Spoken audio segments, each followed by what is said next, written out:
და შეიძლება ითქვას, რომ 26 მარტი საქართველოს ისტორიაში უკვე ოქროს ასოებით ჩაიწერა, მატჩის დასრულებისთანავე ქვეყანაში უკვე სახალხო ზეიმი დაიწყო. საქართველოს ყველა ქალაქი და დედაქალაქის ყველა ქუჩა მთავარი საფეხბურთო გუნდის წარმატებას ზეიმობდა. კულმინაცია კი პირველი რესპუბლიკის მოედანზე ჯვაროსნების გამოჩენა და გულშემატკივრებთან ერთად აღნიშვნა იყო. საქართველოს ნაკრებმა მთელი საქართველო გააერთიანა.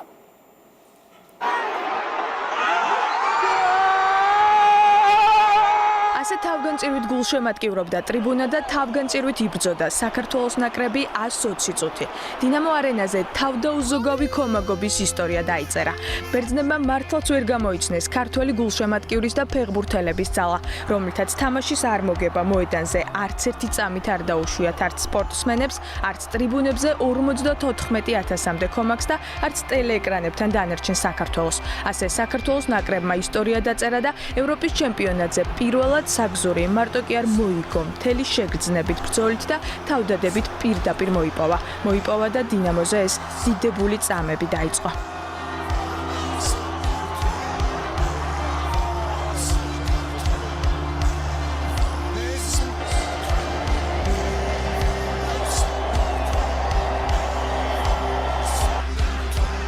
26 მარტს საქართველომ ისე იზეიმა, როგორც არასდროს. ქვეყნის ყველა ქალაქი და დედაქალაქის ყველა ქუჩა გამარჯვების სიხარულმა მოიცვა. ქართველებმა ბავშვებით, მეგობრებით, მშობლებით ქუჩაში ევროპის ჩემპიონატზე საქართველოს გასვლის ნამდვილი ზეიმი მოაწყვეს. ასეთი იყო გამარჯვებული ფეხბურთელების ოჯახის წევრებთან შეხვედრა, რომელიც სოციალურ ქსელში ვირუსულად გავრცელდა. ზეიმმა დინამო არენა და რესპუბლიკის მოედანზე გადაინაცვლა. მატჩის საჯარო ჩვენების შემდეგ ხალხი ამ ადგილს დაუსრულებლად ემატებოდა. კულმინაცია სცენაზე ცხადია ფეხბურთელების გამოჩენა გახდა. გულწრფელ სიხარულს ვერ მალავდნენ ვერც ამ დღის გმირები, ვერც პოლიტიკოსები და ვერც ხალხი.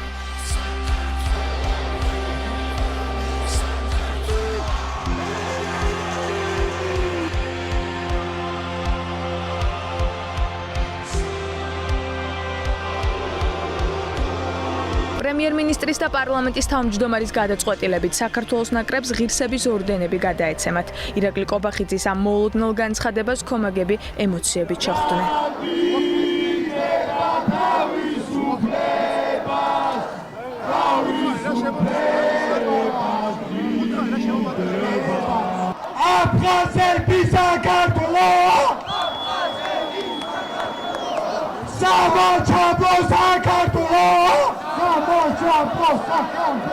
ეს უკვე 26 მარტის გრძელი დღის კიდევ ერთი სერია იყო. ფეხბურთელებმა, რომლებმაც ბოლო თვეები მკაცრი სპორტული რეჟიმით და სტრესით გაატარეს, დამსახურებული აღნიშვნა მოაწყვეს.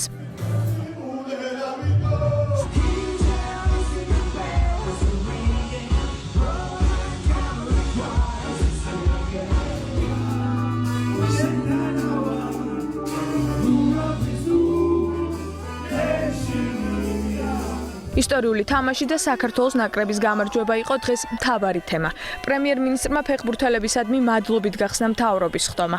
ირაკლი კობახიძისა და შალვა პაპუაშვილის ხელმოწერით ოფიციალური წარდგინება უკვე გაგზავნილია. ღირსების ორდენი ნაკრების ფეხბურთელებს, მწვრთნელებს და ფედერაციის ხელმძღვანელებს, ასევე ნაკრების პერსონალს გადაეცემა. სიტყვებით რა თქმა უნდა შეუძლებელია ამ ბედნიერების განცდის ასიამაყის განცდის აღწერა, რაც გულშემატკივრებმა დღემ მოგვანიჭა და რამაც მთელი ქვეყანა გაერთიანა და მიულოცო, მივიღეთ გადაწყვეტილება პარლამენტის თავმჯდომარესთან შალვა პაპუაშვილთან ერთად ჩვენი საამაყო გუნდის წევრების მთლიანად ნაკრების ღირსების ორდენით დაჯილდოების თაობაზე. ესენი არიან ნამდვილად ღირსეული ადამიანები და ეს არის ერთგვარი მინიმალური დაფასება, რომელიც მათ შეიძლება მიიღონ ქვეყნისგან და სახელმწიფოსგან. ფეხბურთელების ღირსების ორდენზე წარდგენას მიესალმება ნაკრების ყოფილი კაპიტანი და დედაქალაქის მერი.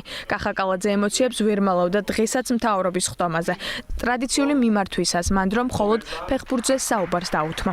2024 წლის 26 მარტი ოქროს ასოებით შევა საქართველოს უახლეს ისტორიაში. ეს არ არის მხოლოდ ფეხბურთელების გამარჯვება, ან ქართული ფეხბურთის, ან მხოლოდ იმ ბიჭების გამარჯვება. ეს არის ჩვენი ქვეყნის გამარჯვება. ხვალინდელი დღისთვის, ჩვენი შვილებისთვის, შვილიშვილებისთვის მნიშვნელოვანი იყო ეს მოგება. გუშინდელ თამაშზე კიდევ ერთხელ გამოჩნდა თითქოს მარტივი და ყველა ქართველისთვის, ყველა ჩვენთაგანისთვის თვალსაჩინო რამ. ძალა ერთობაშია.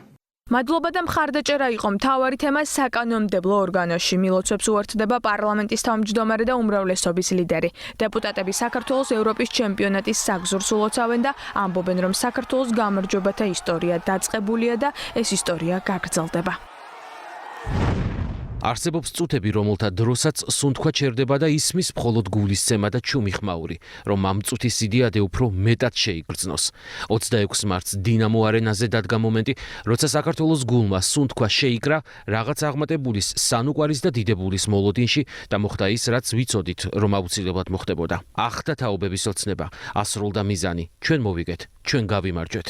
საქართველოს გამარჯვებათა ისტორია დაწყებულია და ეს ისტორია გრძელდება. როგორი ბრძოლითაც მოიპოვეთ ჩვენ კანდიდატის სტატუსი, ისეთივე ბრძოლით მოიპოვეს ევროპის საგზური ჩვენმა ბიჭებმა და ეს არ შეიძლება შემთხვევითი იყოს და ეს არის დიდი სიმბოლური მნიშვნელობის ამბავი, რომელსაც ჭირდება სწორი შეფასება, დაფასება და არ შეიძლება თითოეულ მათგანს ეს გმირობა არ დაუფასოთ, იმიტომ რომ ისტორია დაიწერა, ახალი ისტორია დაიწერა.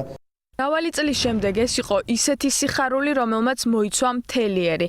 ეს საქართველოს კათოლიკოს პატრიარქის მილოცვაა, რომელმაც აღნიშნა, რომ სპორტის სხვადასხვა სახეობებში ბოლო დროს ძალიან დიდი წარმატებები იქნა მიღწეული. 2024 წლის 26 მარტს დიდი ხნის ნანატრი ოცნება ახდა. საქართველოს ევროპის საფეხბურთო მარათონში უკვე ოფიციალურად ერთვება. ამ წელს ამას ალბათ კიდევ უფრო მეტი დატვირთვა და ემოცია აქვს. როგორც არასდროს ევროკავშირის კანდიდატ ქვეყანას აქვს შანსი ყველას ანახოს, რომ საქართველოს ადგილი ყველა ფლანგზე მართლაც ევროპაშია და საქართველოს ფორმაშია.